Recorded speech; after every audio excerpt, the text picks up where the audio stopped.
Saya terima kasih kepada Bapak, Ibu yang semangat ya untuk sekolah kita ya, untuk kemajuan sekolah kita. Saya terima kasih. Nah, nanti kalau ada perubahan-perubahan ya itulah yang harus kita terima Bapak Ibu ya kan. Semuanya kan harus kita hadapi perubahan-perubahan ini.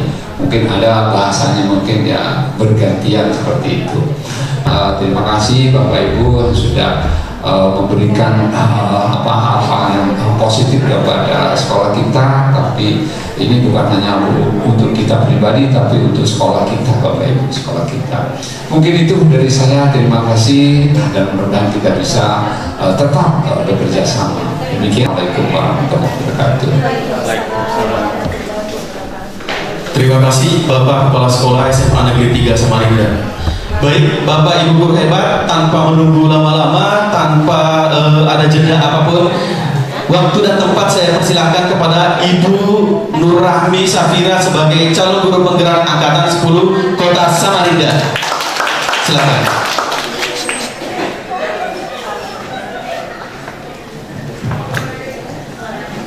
Assalamualaikum warahmatullahi wabarakatuh. Waalaikumsalam warahmatullahi wabarakatuh. Selamat pagi Bapak Ibu, salam sejahtera bagi kita semua.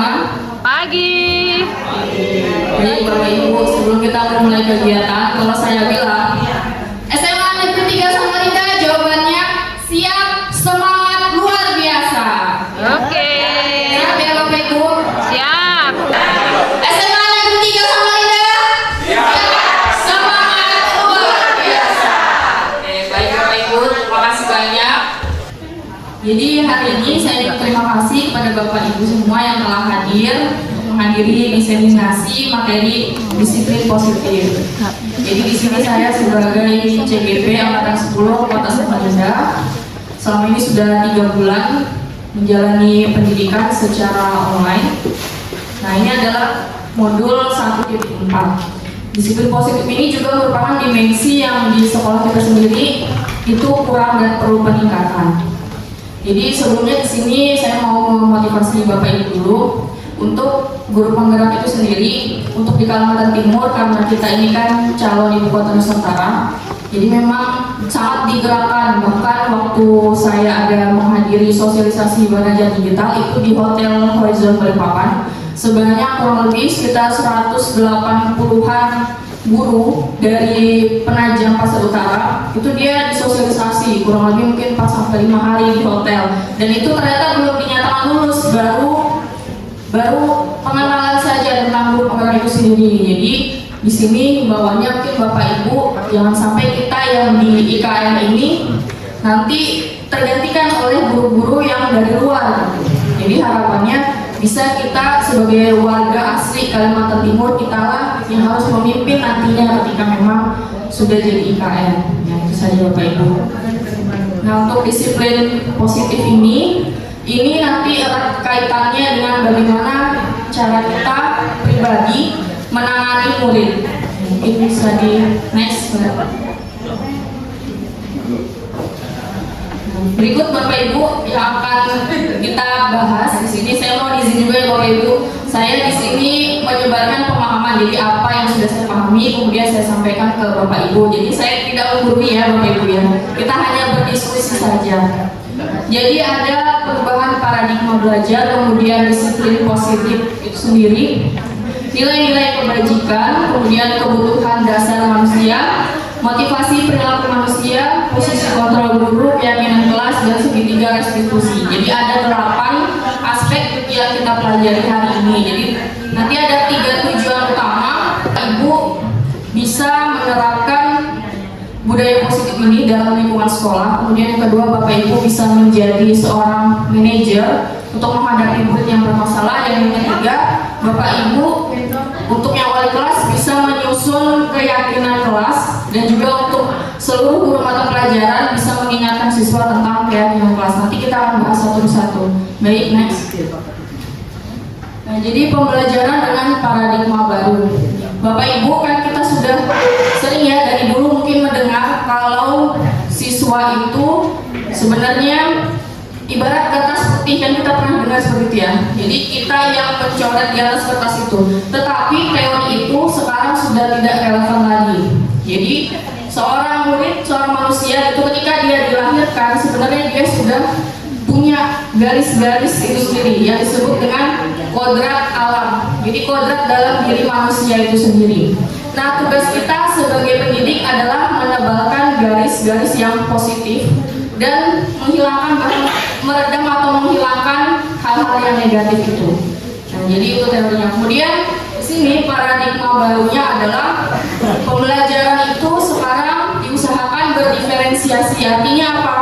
Kita mengutamakan kebutuhan murid. Mungkin Bapak Ibu ada yang tahu kira-kira murid itu kalau belajar apa aja tingkahnya? Ada yang males-malesan, Mbak. Ya, ada yang males-malesan. Dan kalau gaya belajar seperti apa Bapak Ibu? Ada yang kinestetik, Bu. Ya, kinestetik.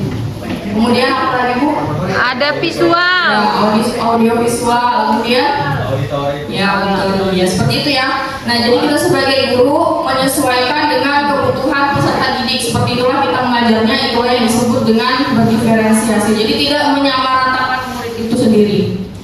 Nah, kemudian kita karakter yang kita wujudkan itu merujuk kepada profil pelajar Pancasila. Kan ada lagunya ya Bapak Ibu. Bapak Ibu apa enggak lagunya? Hafal. Ayo nyanyi Bapak Ibu. Oke, siap. Nah, ini tuh yang sebelumnya. Kita nyanyi yang Bapak Ibu ya. Oke, siap. 1, 2, 3. Belajar Pancasila, beriman dan bertakwa pada Tuhan yang Esa dan berakhlak mulia, berkebinekaan global, gotong royong mandiri, kreatif dan bernalar kritis. Ya, saya kalau lupa 6 dimensi itu saya keinget nyanyian itu Bapak Ibu. Selanjutnya, oke, kemudian miskonsepsi tentang teori kontrol. Sebelumnya saya mau bercerita pengalaman saya dulu ya Bapak Ibu. Sebelum saya ngikutin materi ini, sebenarnya saya ini tipe orang yang pemarah. Gitu. Kalau guru yang X1 kan biasanya nggak suka yang bertele-tele ya, sukanya to the point. Kamu ngapain apa gitu. Jadi langsung menjudge gitulah, kira-kira seperti itu. Nah, kalau setelah saya belajar ini, saya agak lebih sabar sedikit. Kemudian ini berlaku juga kalau kita sebagai orang tua ya Bapak Ibu. Kadang kan kita tidak tahu bagaimana bersikap karena nggak tahu ilmunya. Jadi miskonsepsi tentang teori kontrol. Sering kita merasa kalau misalnya kita dengan orang kan, kalau kita pengen orang itu melakukan sesuatu yang kita inginkan, berarti kita mengontrol dia, gitu ya. Nah, kadang kita berpikir kita bisa mengontrol orang, dan ini ilusi guru mengontrol murid, seperti apa itu namanya, manekin gitu ya, yang bisa digerak-gerakan. Nah, ilusi bahwa semua penguatan positif, efektif dan bermanfaat. Jadi kita memberikan nasihat-nasihat, padahal kan sebenarnya nasihat itu bisa berlaku jangka pendek aja. Makanya kadang sering kita nasihatin murid, kamu jangan terlambat lagi ya, nanti bangun lebih pagi dan lain-lain. Ternyata besoknya diulangi lagi. Nah, berarti nasihatnya itu hanya berlaku jangka pendek, seperti itu contohnya. Kemudian ilusi bahwa kritik dan membuat rasa bersalah mampu menguatkan karakter. Jadi kita kayak membuat dia merasa bersalah kayaknya. Aduh, kamu ini ngecewain ibu misalnya. Nah, itu juga masih jangka pendek, ibaratnya tidak mengubah diri seseorang itu seutuhnya. Kalau dia tetap terlambat, ya terlambat lagi besoknya. Begitu juga dengan ilusi bahwa orang dewasa berhak memaksa, padahal paksaan itu kan hanya jangka pendek juga ya. Misalnya gini, Pak Hasan nih punya uang 5.000 di tangannya misalnya. Saya mau ngambil uang itu dari Pak Hasan, kira-kira cara apa yang saya lakukan? Minta. Ya, memintanya bagaimana? Baik-baik. Boleh maksa juga. Ya, maksa gitu ya, malak ya. Kalau maksa berarti malak ibaratnya. Bisa juga minta baik-baik, minta dong uangmu kayak gitu. Nah, Pak Hasan ngasih uang itu kita bisa kontrol dengan itu, tapi kan hasilnya tergantung Pak Hasan lagi. Pak Hasannya mau ngasih atau enggak, gitu kan? Nah, jadi kurang lebih seperti itu. Jadi sama kayak kita dengan murid, kita mau perlakukan dia seperti apa, ujung-ujungnya kan tergantung murid itu sendiri gitu. Dia yang mengontrol penuh dirinya. Jadi sebenarnya kita sebagai manusia tidak bisa mengontrol manusia lain. Ya, lanjut. Nah, kemudian mengubah paradigma stimulus respon ke pendekatan teori kontrol. Jadi mungkin kita ada perubahan pemikiran ya Bapak Ibu di sini. Jadi kalau yang sebelumnya kita kan nganggap kebutuhan kita sama. Contoh, misalnya saya dengan murid kebutuhannya kan misalnya menaati peraturan seperti itu. Nah, tapi kita berubah menjadi kebutuhan kita itu berbeda gitu. Mungkin kita pengen murid itu mengikuti peraturan, tapi kan murid itu sendiri untuk mengikuti peraturan itu juga dia harus ada yang dilakukan gitu. Dia butuh apa gitu. Nah, kemudian semua orang melihat hal yang sama, jadi kita pandangannya itu jangan kita memaksakan kehendak kita, tapi kita melihat dari sisi pandang murid itu. Nah, intinya seperti itu ya Bapak Ibu. Jadi yang kita lakukan yang di sini teori kontrol. Jadi kita berusaha memahami pandangan orang lain tentang dunia. Kemudian semua perilaku memiliki tujuan. Jadi baik buruknya orang itu melakukan perbuatan pasti ada tujuannya. Kemudian hanya orang itu sendiri yang bisa mengontrol dirinya. Dan juga kita tidak bisa mengontrol orang lain. Kolaborasi menciptakan pilihan-pilihan baru. Kemudian untuk menyelesaikan masalah itu diutamakan dengan win-win solution. Jadi solusinya itu menguntungkan kedua belah pihak. Ya, lanjut. Ya, ini disiplin positif. Ini Bapak Ibu sering yang mendengar kata disiplin. Apa itu disiplin? Mengikuti Artinya aturan. belajar ya Bapak Ibu dari kata disiplina. Jadi mengacu pada disiplin diri yang memiliki tanggung jawab terhadap apa yang dilakukannya berdasarkan nilai-nilai yang diyakini. Jadi kalau disiplin positif berarti salah satu cara penerapan disiplin yang bertujuan untuk menumbuhkan kesadaran serta memberdayakan peserta didik tanpa imbalan, ancaman atau hukuman. Nah, jadi kan kalau kita berkomunikasi dengan peserta didik untuk membuat dia itu mengikuti apa yang kita inginkan, kan kadang ada yang mengancam gitu. Kemudian ada juga yang memberikan penghargaan. Nah, ini salah satu yang baru saya ketahui, ternyata memberikan hadiah itu salah satu yang memiliki efek negatif kalau jangka panjang. Nah, akhirnya dia ketergantungan. Kalau kita ngasih murid hadiah terus, akhirnya dia minta hadiah dulu baru dia melakukan apa yang kita mau gitu. Ya. Kemudian sebagai pendidik tujuan kita itu adalah menciptakan peserta didik yang memiliki disiplin diri. Jadi dia berperilaku mengacu pada nilai-nilai kebajikan universal dan memiliki motivasi intrinsik dalam perubahan perilaku ke arah yang lebih baik. Jadi di sini intinya kita sebagai pendidik itu memunculkan motivasi dari dalam diri. Artinya dia itu sadar penuh kenapa dia melakukan hal baik tersebut, ya karena adanya kesadaran dari dalam dirinya. Itu yang disebut motivasi intrinsik itu tadi. Baik, selanjutnya Pak. Nah, ini adalah nilai-nilai kebajikan. Jadi nilai-nilai kebajikan, namanya kebajikan kan semuanya baik ya. Kalau nilai-nilai baik kan ada banyak sekali. Nah, kalau yang ini salah satu contohnya aja. Kalau di profil pelajar Pancasila P3 tadi ada 6. Kemudian ini organisasi yang lain yaitu AIBO Primary Years Program. Tidak semua nilai baik itu diambil. Ya, tetapi nilai-nilai baik yang disepakati. Dia lanjut. Ya, kita berbicara tentang kebutuhan dasar manusia. Sebagai manusia kita pasti butuh hal-hal mendasar ya Bapak Ibu. yaitu segala sesuatu yang kita lakukan untuk mendapatkan apa yang kita inginkan. Seluruh tindakan yang kita lakukan memiliki tujuan tertentu dan semua usaha terbaik yang kita lakukan adalah dalam rangka agar kebutuhan dasar kita terpenuhi dengan baik. Jadi ada 5 kebutuhan dasarnya. Lanjut, Pak. Ya, yang pertama kebutuhan bertahan hidup, sudah pasti ada makanan, pakaian, tempat tinggal, keamanan, kesehatan. Kemudian yang kedua kasih sayang dan rasa diterima. Ya, kemudian penguasaan. Jadi kadang kan ada anak-anak yang seolah kayak bos di kelas gitu ya. Nah itu berarti dia kekurangan yang penguasaan itu tadi dia. Sebenarnya karena dia kekurangan kebutuhan itu, makanya dia lampiaskan ke orang lain seperti itu. Kemudian kebebasan, jadi mandiri, memiliki pilihan dan lain sebagainya, serta kesenangan. Ya, lanjut Pak.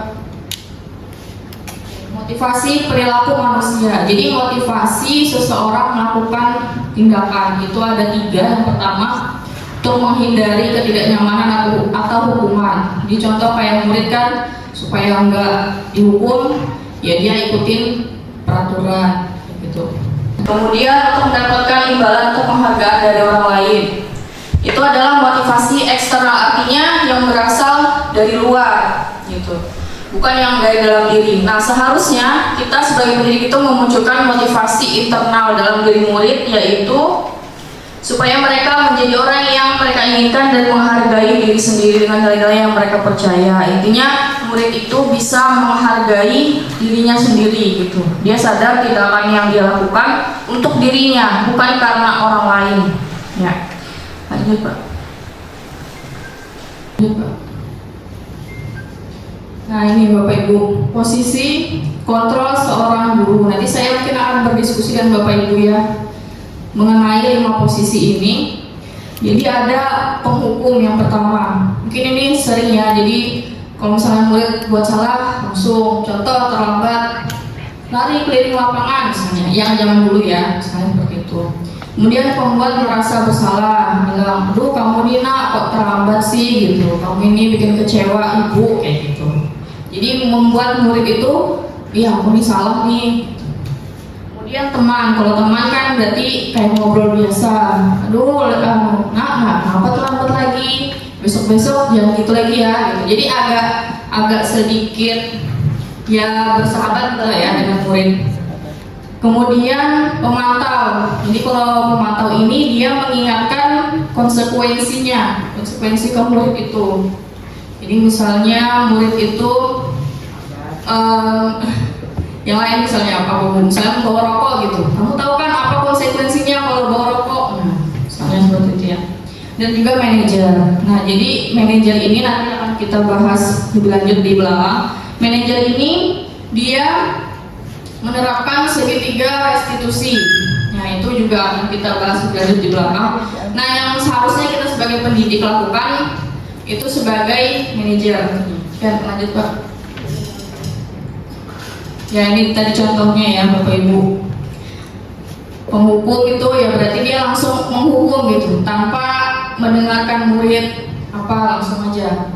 Kemudian membuat merasa bersalah, ya ada obrolan yang membuat murid itu merasa bahwa dia bersalah. Kemudian teman ya agak sedikit halus bahasanya. Lanjut. Pemantau, ini saya contohnya. Kamu sudah melanggar peraturan sekolah, kamu tahu konsekuensinya karena kamu datang terlambat, maka saat pulang kamu harus belajar tambahan untuk mengganti waktu keterlambatanmu. Jangan diulangi ya, gitu. Kemudian manajer, kalau manajer itu dia tanya dulu ke muridnya, jadi tidak langsung marah, nanya dulu, kamu kesalahanmu apa gitu. Jadi dia sadar dulu kan murid salah, kesalahanmu apa, alasanmu melakukan itu apa. Nah kemudian cari solusinya sama-sama untuk menyelesaikan permasalahan itu. Jadi posisi kontrol yang harusnya kita lakukan itu sebagai manajer ya Bapak Ibu. Nah di sini saya juga mungkin mau memberikan masih yang sebelumnya, yang menjelaskan yang ini ya Bapak Ibu. Jadi saya ada dapat ilmu kalau misalnya siswa itu terlambat. Kalau di sini kan biasanya literasi ya. Sebenarnya literasi itu hukuman yang positif, tetapi nanti ada efek negatifnya juga, karena bisa jadi dia jadi apa ya, takut Karena kan di hukumnya itu membaca Al-Quran harusnya hal positif, karena itu berupa hukuman, nanti dia jadi mengira bahwa membaca Al-Quran itu hukuman. Jadi akhirnya dia malah males baca Al-Quran. Nah itu sisi negatifnya, kata yang waktu itu mentor saya lain. Nah jadi kalau ibaratnya kalau kita menghukum murid itu harus setimpal. Misalnya nih contoh sederhananya ya, misalnya kita numpahin ayat dalam gelas, berarti kita harus ngelap nih, konsekuensinya kita bersihkan, kita lap. Kalau murid datang terlambat, kata beliau konsekuensinya berarti dia pulangnya juga terakhiran. Itu sebanyak terlambat dia itu tadi. Tapi memang itu kan hanya teori ya, kalau penerapannya memang agak sulit. Penerapannya memang agak sulit Bapak Ibu, karena kan kita tidak mungkin mendata satu-satu muridnya gitu ya. Itu hanya menurut teorinya saja. Jadi ibaratnya menggantikan sesuatu yang dia lewatkan dengan sesuatu yang sama gitu. Nah itu dia konsekuensinya. Gitu ya Bapak Ibu. Saya juga mau berdiskusi nih, kalau sebelumnya saya itu posisi kontrolnya sebagai penghukum. Dia langsung menghukum, misalnya murid gak ngerjain tugas 5 soal, saya hukum dia, saya lipat gandakan jadi 10 soal kayak gitu. Kemudian sebagai wali kelas biasanya saya teman, karena kan lebih dekat punya anak-anak wali kelas. Tapi Bapak Ibu ada yang mau mengutarakan pendapatnya dulu? Berbagi aja kita Bapak Ibu diskusi. Ada nggak? Supriyatin.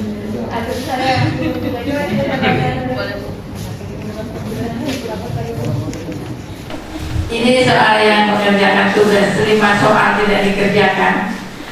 Kalau saya tanya alasannya tidak bisa dan sebagainya, saya berpikir kalau memberi 10 soal, 5 soal saja tidak bisa dan tidak dikerjakan, bagaimana dengan 10 soal, kan?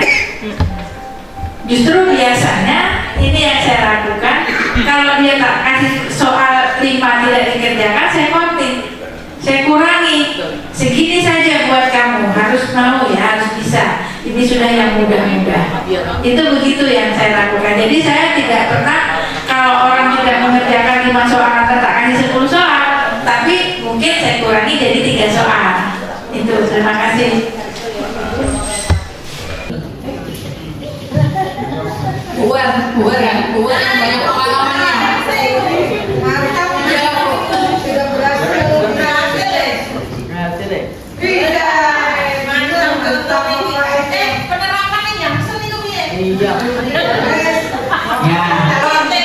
Pengalaman saya hampir sama seperti Bu Supriyatin. Jangan memperberat anak itu sendiri. Seperti contohnya yang seperti ulangan kemarin remedi, ya kan, soalnya sekitar 40. Kita suruh mengerjakan ya di antara separuh atau 25 agar supaya anak itu tidak berat. Dan kadang itu yang disuruh remedi aja tidak remedi, ada 1-2 anak yang tidak mau ikut remedi ya, seperti itu berdasarkan pengalaman. Apalagi ada hitungannya.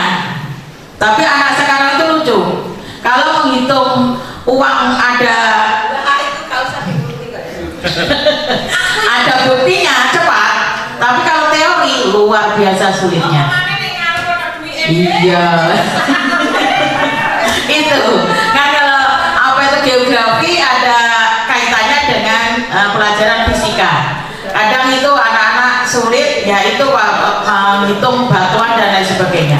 Itu Bu, jangan memperberat anak. Ya, terima kasih. Ya, terima kasih.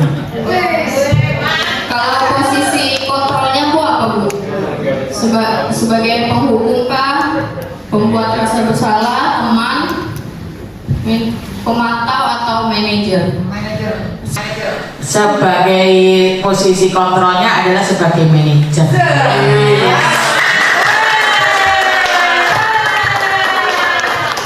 Mantap ya Bu. Berarti sebelum tahu sudah menerapkan ya Bu? Insya Allah. Mantap Bu. Ya lanjut. Ya, jadi diharapkan kita semua sebagai pendidik, sebagai manajer ya Bapak Ibu. Nah, kemudian ini nanti kita ada simulasi membuat keyakinan kelas. Nanti akan saya contohkan seperti apa. Untuk keyakinan kelas ini sendiri, karena kita kan banyak mata pelajaran berbeda dengan yang di SD. Kalau yang ini yang berperan membuat adalah wali kelas. Jadi sudah saya sampaikan ya Bapak Ibu, kalau nanti di pembagian tugas Bapak Ibu sebagai wali kelas, maka nanti pas tahun ajaran baru siap-siap menyiapkan keyakinan kelas. Dan semua guru mata pelajaran serta pokoknya yang masuk di kelas itu mengingatkan. Kan kalau anak itu diingatkan terus akhirnya kan dia biar sampai muntah dia ingatkan gitu. Keyakinan kelas itu gitu. Pokoknya setiap guru masuk apa keyakinan kelas kita diingatkan. Nah, jadi ini saya baru kemarin ya menerapkan Bapak Ibu karena kan kita nggak ada masuk kelas lagi, jadi kemarin tuh syuting dadakan bersifat abstrak, kemudian berupa pernyataan universal dibuat dalam pernyataan positif. Jadi abstrak di sini maksudnya mungkin tidak ada yang paten gitu, semua itu karena berasal dari orang-orang yang hidup di situ. Jadi nggak ada keyakinan tuh harus begini kan, dia abstrak. Kemudian berupa pernyataan universal, jadi umum yang orang ketahui. Kemudian dalam pernyataan positif, jadi kan kalau dalam pernyataan positif tidak ada kata jangan atau tidak boleh, itu nggak boleh gitu. Ya, jadi harus positif. Kemudian sedikit saja agar mudah diingat, sesuai dengan kondisi kelas dan sekolah agar mudah diterapkan. Kemudian semua warga sekolah dilibatkan serta membuat keyakinan kelas. Jadi tahapannya Bapak Ibu saya mau berbagi. Ketika Bapak Ibu masuk di kelas, kan kita bikin anak-anak, kita bikin keyakinan kelas dulu. Nah, jadi caranya di situ ada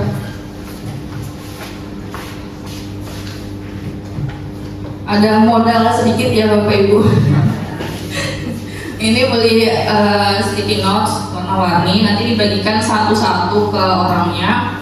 Kemudian satu orang itu menuliskan satu aja keyakinan kelas. Arti keyakinan kelas itu segala sesuatu yang kita harapkan kita bisa jalankan di lingkungan itu. Contoh misalnya membuang sampah pada tempatnya, kalau anak-anak kan. Nah, itu satu aja tuh. Terus misalnya menjalin hubungan yang baik dengan teman, seperti itu. Nanti kita bisa coba ya Bapak Ibu. Saya minta tolong tuliskan satu orang satu kalimat aja tentang apa yang Bapak Ibu harapkan itu terjadi dalam kelas. Siap. Waktu kafe di sini membuang sampah pada tempatnya. Jangan ribut. Wah,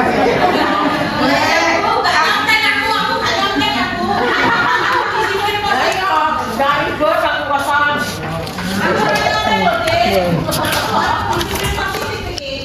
Tengkeng dulu. Tengkeng.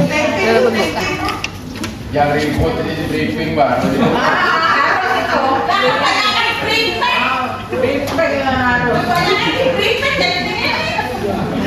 Ini pulpen. Salah jurusan.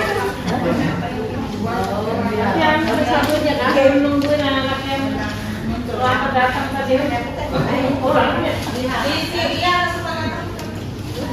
keyakinan. Berarti keyakinan dengan kesepakatan sama keluarga kita ya.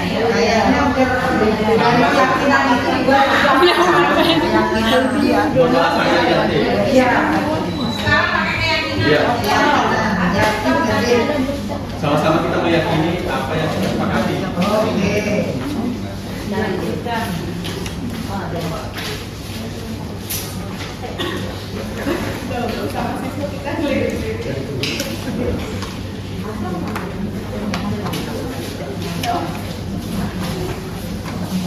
Gak usah harus sama Bapak Ibu, satu kalimat nanti bisa ditempel mungkin di papan tulis ini ya Bapak Ibu. TPRI Metro ya. Nanti kalau sudah Bapak Ibu bisa menempelkan ke depan ya papan tulis. Ibu nggak ada pen nih, pen. Tempel di tempel? Ya tempel aja, sembarang aja. Setiap pagi dibacakan. Ini udah pintar teh, Pak. Ya, Ini murid yang mau maju. Beda kelas misalnya apa namanya menghormati guru. Gak usah terlalu dipikir.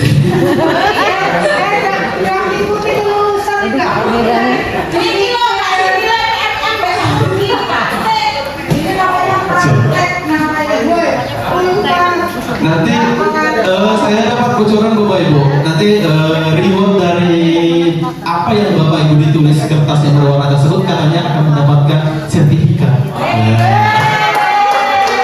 Dapat bocoran dari Bu Ati.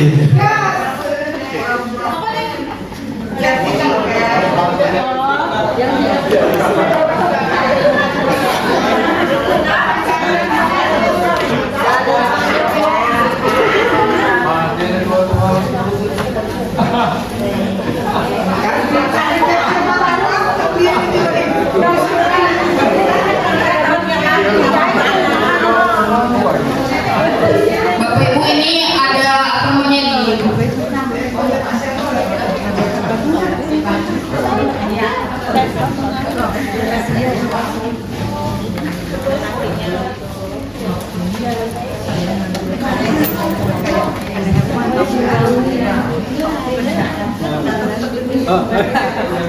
ini di PMM ada Bapak Ibu materinya sama juga budaya positif.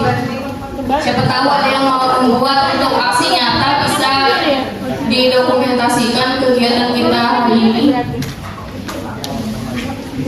Sebenarnya saya juga ini ya Bapak Ibu mengikuti guru penggerak nih, bergerak terus saya. Mudah-mudahan kalau lulus nanti saya kurus. Ini hati kurus. Canda ya Bapak Ibu.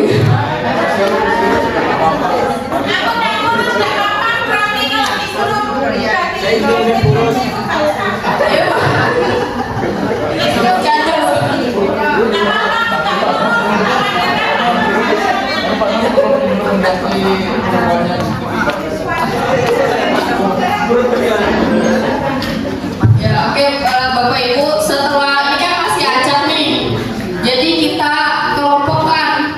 Berarti kan memang harus dibaca dulu ya satu-satu. Ya.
Ya, jadi nanti Bapak Ibu wali kelas nantinya dari yang acak itu dikelompokkan seperti ini Bapak Ibu, disusun aja berdasarkan kategorinya. Jadi tadi saya sudah susun di sini. Ini ada kebersihan kelas, kemudian sehat, bersih itu sehat, kemudian nyaman belajar di kelas. Nanti nanti Bapak Ibu bisa tuliskan, berarti kesepakatan kelasnya adalah peduli lingkungan misalnya. Jadi murid peduli lingkungan kelas, kayak gitu kan kesepakatannya. Setelah itu yang ini ada yang unik nih, CCTV adalah malaikat digital. Jadi ya, kemudian tidak bermain HP, mau bertanya jika tidak bisa, memperhatikan guru. Berarti kan ini menghormati guru dalam belajar, atau bisa juga aktif dalam pembelajaran. Nah itu masuk. Jadi dari yang sekian ini nanti terbentuk kesepakatan, keyakinan itu 4 aja. Tadi peduli lingkungan, kemudian aktif dalam pembelajaran misalnya.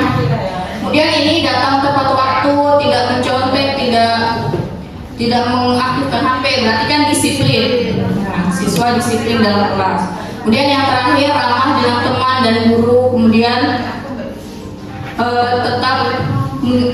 tetap menjadi siswa yang patuh, memanfaatkan waktu kosong, menghargai sikap, itu berarti menghormati dan menghargai guru dan teman. Nah, jadi ada 4 tadi. Jadi kalau sudah ketemu 4, tanyakan ke anak-anaknya. Baik, anak-anak sudah terbentuk keyakinan kelas kita ada 4. Apakah sepakat? Kalau sudah sepakat, nanti ada tertulisnya. Mereka menuliskan nama dan tanda tangan. Nah, lembar itu nanti ditempel di kelas. Jadi nanti keyakinan kelasnya apa 4 tadi, dan tanda tangan mereka ditempel di kelas. Setiap guru mata pelajaran yang masuk, ingatkan. Seperti itu Bapak Ibu. Ya, bisa diterapkan ya Bapak Ibu ya. Bisa, pasti bisa. Bisa. Ya, lanjut Pak. Kayaknya materi terakhir segitiga restitusi yang saya tadi bilang ya. Saya juga baru tahu ini Bapak Ibu. Kan kita sering dengar ya. Jadi ini adalah suatu proses dialog yang dijalankan guru atau orang tua dapat menghasilkan murid yang mandiri dan bertanggung jawab. Jadi tahapannya itu ada 3. Pertama, menstabilkan identitas. Yang kedua, validasi tindakan yang salah. Dan yang terakhir adalah menanyakan keyakinan. Ya, lanjut Pak yang pertama. Yang pertama, menstabilkan identitas. Jadi ini salah satu tahapan yang membuat saya tersentuh ya Bapak Ibu. Karena kenapa? Karena di tahap ini kita itu mengucapkan ke murid, nah setiap orang itu pasti pernah berbuat salah. Selama 5 tahun saya mengajar, saya nggak pernah mengucapkan itu ke murid. Bagaimana dengan Bapak Ibu, ada yang udah pernah mengucapkan? Ada. Oh, Pak Delvi sudah pernah. Ada Bapak. Karena saya nggak pernah. Nah, jadi Pak Delvi mantap ya. Ya, karena saya nggak pernah Bapak Ibu, terus terang aja. Jadi setelah tahu itu, ketika ada siswa yang berbuat salah, saya ngomongkan itu dulu. Kemudian tahapan yang kedua, validasi tindakan yang salah. Jadi kita menanyakan alasan kamu berbuat salah, alasannya apa, kamu kenapa, gitu. Jadi dialog seperti itu. Ya, kamu kemudian juga misalnya nih kalau yang kalimat kedua dan ketiga itu misalnya orang yang berkelahi gitu ya. Kan dia kan orang berkelahi itu mempertahankan ibaratnya kedudukannya dia kan. Jadi sebenarnya dari perkelahian itu ada juga sisi positifnya gitu. Dia bisa ibaratnya mempertahankan kedudukannya, tapi habis itu kita kembalikan. Tapi kalau dalam berkelahi itu salah gitu. Jadi dalam suatu tindakan kan ada yang positifnya, ada yang negatif. Yang lanjut yang terakhir menanyakan keyakinan. Jadi setelah dia divalidasi bahwa dia salah dan kita tahu alasannya, kita sama-sama mencari solusi. Tapi bukan guru yang memberikan ya Bapak Ibu. Jadi kita tanya, kamu ibaratnya tidak mengerjakan tugas, harusnya kamu gimana sih supaya tugas itu dikerjakan. Jadi kita tawarkan dulu ke muridnya, bukan kita yang memberikan solusi itu. Jadi dari murid itu berikan solusi, kita konfirmasi, akhirnya sudah disepakati. Ya seperti itu Bapak Ibu. Ya lanjut Pak Nur.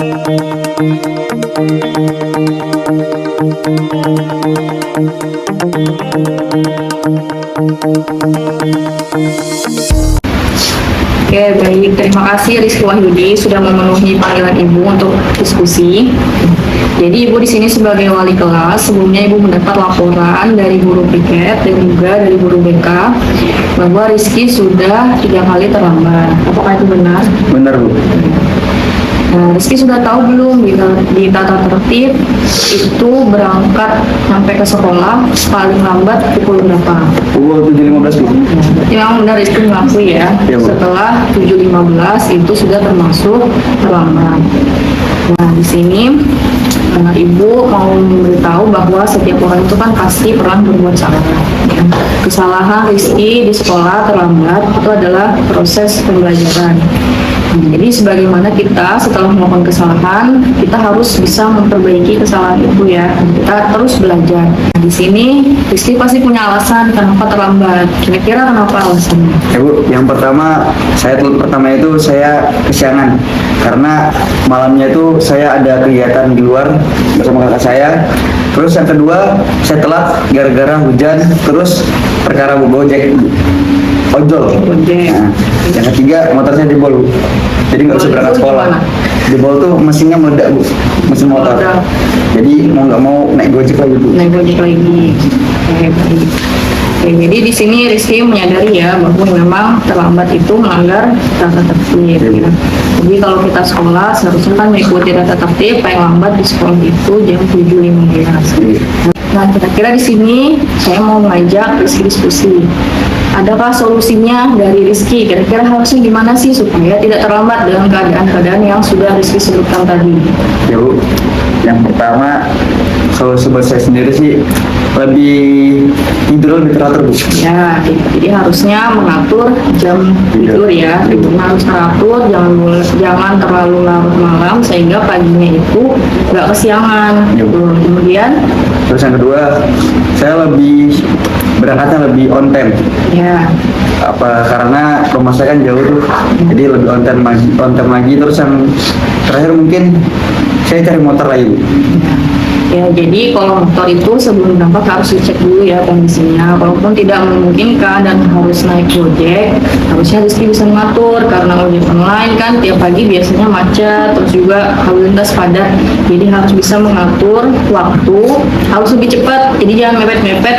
Jam sudah mau jam 7 misalnya baru berangkat, apalagi rumahnya jauh ya. Jadi harus pintar-pintar mengatur waktu. Siap ya Rizky ya. Jadi mulai ke depannya Rizky harus berubah menjadi lebih baik, berangkat sekolahnya tepat waktu sesuai tata tertib, sehingga nanti belajarnya juga enak di sekolah. Jadi intinya adalah manajemen waktu dan untuk diri Rizky sendiri ya. Siap ya? Siap Bu. Oke, terima kasih.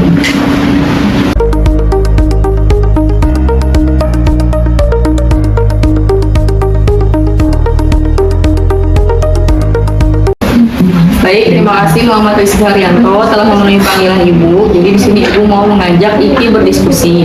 Sebelumnya Ibu sebagai wali kelas dapat laporan dari salah satu guru mata pelajaran bahwa Iki membolos atau tidak ada di kelas saat pelajaran guru tersebut berlangsung. Apakah itu benar? Betul. Nah, Iki tahu nggak kalau membolos itu sesuai nggak kira-kira dengan tata tertib maupun kesepakatan kelas? Nggak sesuai Bu. Ya, tidak sesuai ya, harusnya hal itu tidak boleh. Berarti Iki di sini mengakui ya bahwa perbuatan itu salah. Ya Bu. Nah, ini Iki sebagai manusia itu kan pasti punya salah. Jadi kesalahan itu tak apa-apa Iki lakukan, tetapi kedepannya Iki harus belajar dan harus memperbaiki kesalahan itu ya, serta menjadi lebih baik. Dari tindakan Iki yang membolos, pasti Iki punya alasan di balik itu semua. Kira-kira apa Iki alasannya? Yang pertama, saya kurang memahami materi yang diajarkan sama guru. Jadi kayak saya tuh jadinya bingung, kayak jadinya mas belajar juga karena dapat. Oh, seperti itu. Jadi Iki lebih memilih membolos dibandingkan masuk kelas ya. Oke. Nah, di sini kita mau cari solusi sama-sama nih. Kira-kira dari permasalahan Iki, kira-kira apa tuh solusinya? Kalau misalnya nggak paham, seharusnya bagaimana? Kalau Iki nggak tahu, Iki harus minta penjelasan lebih sama gurunya, Iya. sama kayak memprioritaskan buat sekolah. Ya, betul ya. Jadi Iki di dunia ini kan pasti ada tantangannya, pasti ada materi pelajaran yang sulit gitu ya untuk dipahami. Nah, Iki nggak boleh menyerah. Jadi seharusnya lebih bertanya pada gurunya kalau nggak paham. Jadi misalnya meminta waktu tambahan ke gurunya untuk dijelaskan ulang seperti itu. Jadi jangan sampai menghindar apalagi membolos. betul-betul menghargai guru di sekolah gitu ya. Jadi kan guru juga banyak karakternya, bermacam-macam. Jadi bagaimanapun pelajarannya, bagaimanapun cara guru mengajar, dihargai dulu. Kemudian kalau nggak paham silakan bertanya. Karena gurunya pasti mengizinkan untuk bertanya. Siap ya Iki ya, nanti ke depannya ketika mengalami kesulitan jangan sungkan untuk bertanya. Jadi jangan sampai tidak hadir atau mengurus ya. Siap ya Iki untuk ke depannya belajar lagi menjadi lebih baik. Alhamdulillah selesai. Terima kasih Bapak Ibu. Bapak Ibu mungkin saya minta testimoninya. Boleh mau foto bersama? Boleh.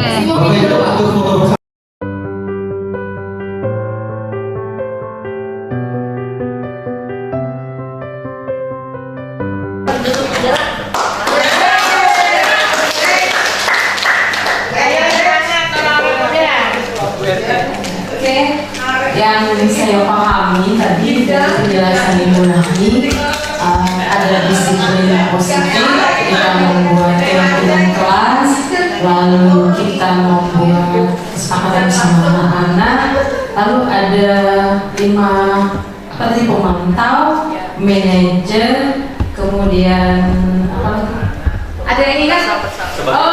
Penghukum sebagai teman, dan ada pembuat merasa bersama. Kalau tipe saya kayaknya pemantau dulu. Dan saya cukup sekian aja. Manfaatnya saya jadi tahu dan ingin belajar lebih banyak lagi membenahi diri saya sebagai guru yang profesional. Terima kasih. Assalamualaikum warahmatullahi wabarakatuh. Ya, terima kasih Bu Devin atas umpan baliknya. Semoga sesegera mungkin yang Bu Devin diterapkan di kelas masing-masing. Pertanyaannya tadi Bapak gurunya ada? Silakan Pak.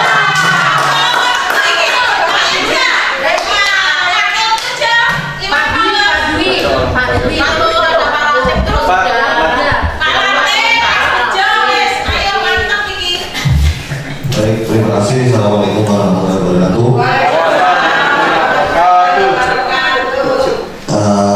Kalau tadi Bu Devi mewakili calon guru penggerak, di sini saya mewakili calon guru diam. Terima kasih sekali tadi materi tentang fungsi kontrol.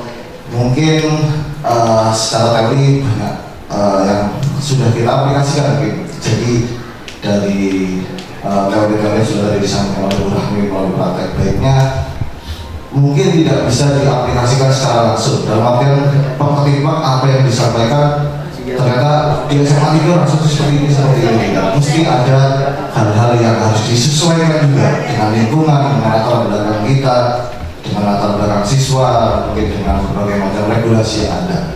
Tapi paling tidak gambaran yang sudah diberikan Bu Rahmi ini kita punya gambaran nanti ketika sudah terjun di wali kelas sebagai guru pengajar atau di guru merdeka ini ada hal-hal yang seperti ini kira-kira yang harus kita ambil tindakan. Seperti ini yang mungkin bisa kita laksanakan paling tidak supaya proses pembelajaran yang kita laksanakan juga berjalan dengan baik. Terima kasih, sukses selalu. Terima kasih Pak Latif atas umpan balik yang diberikan. Dalam artian yang intisari yang kita dapatkan dari Pak Latif itu adalah inti dari kodrat alam dan kodrat zaman sebenarnya. Artinya kita menyesuaikan apa yang ada di Semangga, apa yang menjadi lagi tren sekarang kita di depan layar. Di depan kertas-kertas itu loh.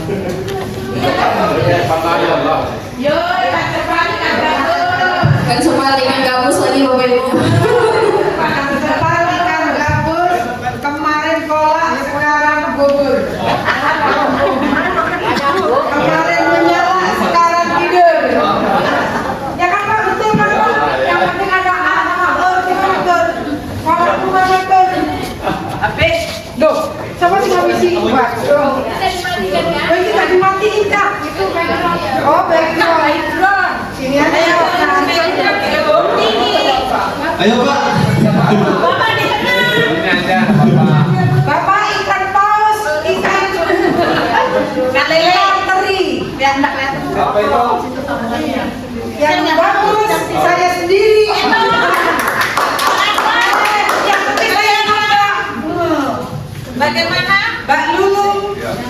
Guru cantik. Memang bener. Mbak, enak. Gayanya Mbak. Gayanya bertiga bisa nih. Gimana? Geser buat nih. Dirimu geser. Namanya di kurikulum merdeka bebas. Buat nih. Ya tak mau sampai bukan di sini. Nah, sampai kan sak cilik yang satu yang yang pendek. Dari silang. Enggak enak yang ini Adakah HP yang bagus? Besok kita ketemu di pantai ya. Itu di tepian. Giling. Di tepian. Iya. Marimar yuk angkat kita ke Marimar.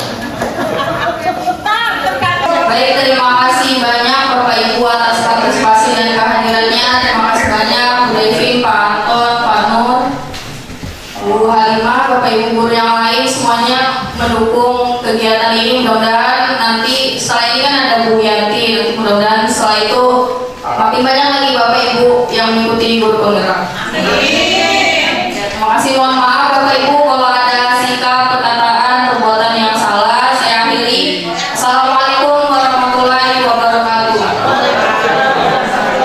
Ya, terima kasih Bu Raki atas praktik baik yang sangat luar biasa.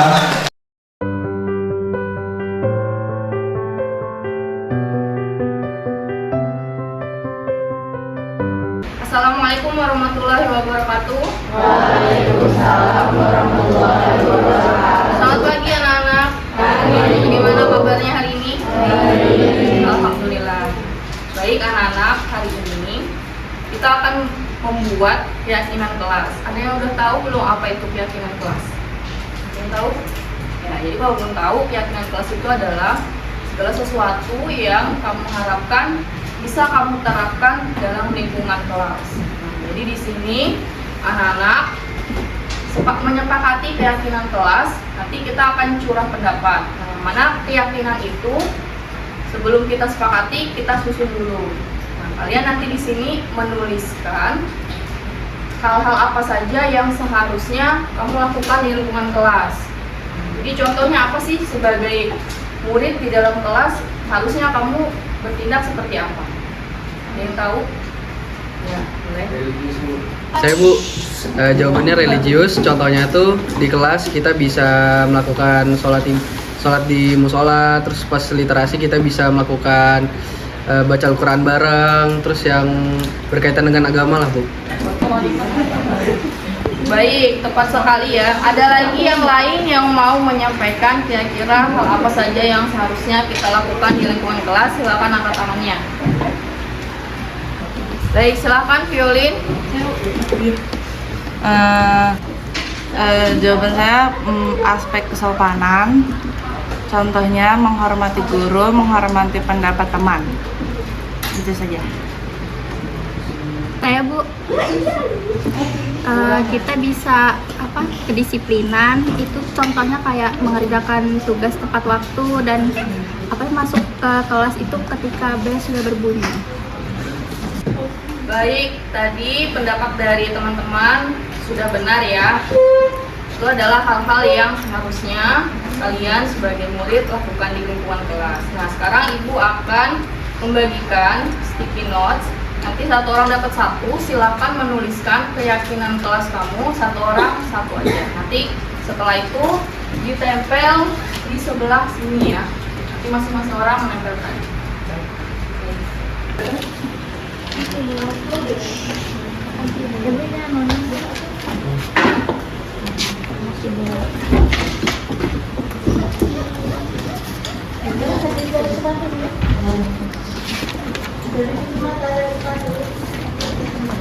Terima kasih Bu.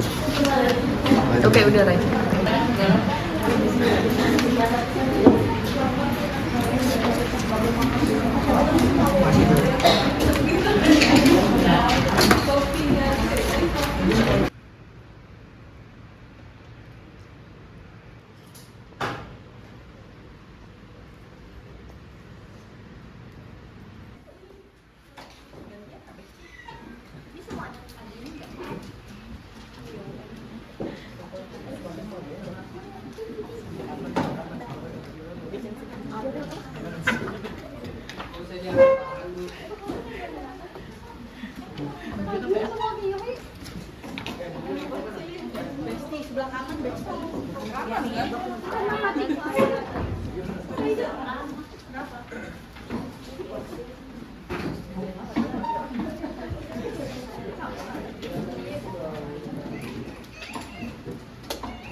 Baik anak-anak, tadi anak-anak sudah menempelkan hasil keyakinan kelas yang sudah kalian tuliskan satu-satu ya. Ini adalah hasilnya dan ibu sudah mengelompokkan. Nah, jadi di sini ibu mendapatkan 5 nilai utama ya. Jadi yang paling banyak yang di sebelah sini itu adalah disiplin. Kemudian yang kedua ini adalah religius. Kemudian hormat ya, hormat ini terbanyak kedua. Kemudian kalau kebersihan berarti itu aspeknya kita anggap peduli lingkungan.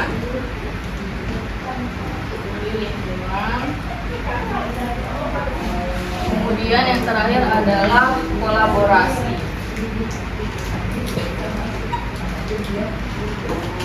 Oke, baik, yang disiplin dulu ya.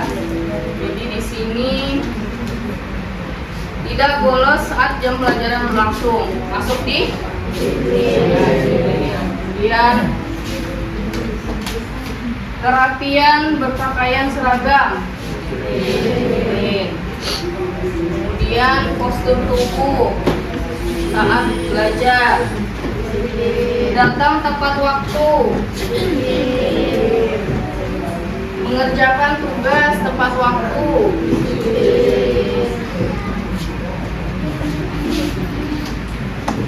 kemudian ini melakukan tugas, jadi mengerjakan, mengumpulkan, datang ke sekolah sebelum bel berbunyi. Ya, sini ya. Kemudian membaca Al-Quran di kelas. Ini saat literasi ya sudah kita lakukan. Kemudian menjalankan ibadah pada waktunya. Tawakal pada Tuhan Yang Maha Esa. Membaca kitab suci sesuai keyakinan.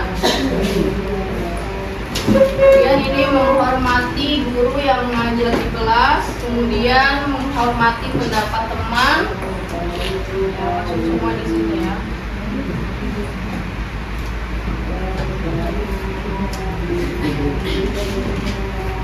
Menghargai teman, saling merangkul dan tidak membeda-bedakan. Bagus ya tadi. Jadi kalau hormat itu antara teman dan juga dengan guru ya. Kemudian menjaga kebersihan, berarti peduli lingkungan. Ya, yang terakhir adalah kolaborasi, menjaga kekompakan kelas. Nah, ini adalah keyakinan kelas yang sudah kita kumpulkan. Ya, ini ada 5 aspek utamanya: disiplin, religius, hormat, peduli lingkungan, dan kolaborasi. Kira-kira anak-anak menyepakati nggak keyakinan ini yang harus kita terapkan di dalam kelas? Apakah sudah sepakat? Ya, baik, terima kasih. Berarti alhamdulillah sudah terbentuk keyakinan kelas kita. Nah, nanti keyakinan ini kita tempel ya sebagai pengingat bahwa kelima aspek ini harus dijalankan dalam kehidupan anak-anak kesehariannya di dalam kelas. Jadi bagaimana bersikap, berperilaku terhadap teman, terhadap guru, terhadap lingkungan di sekitar. Nah, selanjutnya anak-anak bisa menyepakati dengan memberikan tanda tangan ya, menuliskan nama dan tanda tangan di lembar yang sudah Ibu sediakan.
Pelajaran yang dapat kita ambil dari keyakinan kelas ini, kita dapat lebih tertib di kelas, lebih tahu apa aja aturan-aturan di kelas, terus lagi beragama di kelas, dan juga gak memilih-milih teman berdasarkan agama, ras, dan suku. Lebih mempelajari hal-hal yang lebih baik. Ya. Pelajaran yang kami bisa dapat hari ini adalah kami dapat lebih menghormati dan lebih sopan ke satu sama lain, dan juga kita punya perbedaan suku, agama, dan juga kita bisa lebih menghormati kan. Jadi kita dapat membuat situasi kelas yang nyaman untuk belajar gitu.